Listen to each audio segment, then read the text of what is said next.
அஸ்ஸலாமு அலைக்கும். இன்னைக்கு இஃப்தார் ரெசிபியாக நம்ம பார்க்க போகிறது கிட்ஸ்க்கு பிடிச்ச ஒரு இஃப்தார் ரெசிபி தாங்க.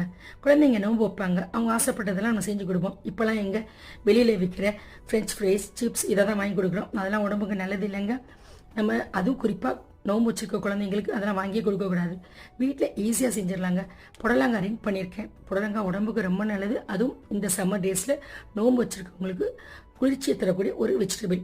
அந்த புடலங்காயை வாங்கி க்ளீன் பண்ணி அதை ரிங்காக கட் பண்ணிவிட்டு கொஞ்சம் உப்பு மிளகுத்தூள் போட்டு பட்டி வச்சுட்டு ஒரு பவுலில் கொஞ்சம் மைதா மாவை போட்டு அதுலேயும் உப்பு மிளகுத்தூள் போட்டு கொஞ்சம் தண்ணி ஊற்றி கரைச்சி வச்சுட்டு பிரெட் க்ரம்ஸையும் ரெடி பண்ணிட்டோன்னா அவ்வளோதாங்க.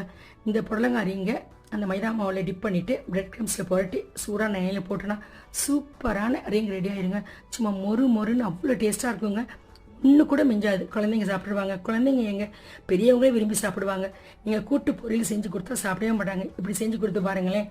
நீங்களும் செஞ்சு பார்த்துட்டு உங்கள் ஃபீட்பேக்கை தெரிவிங்க.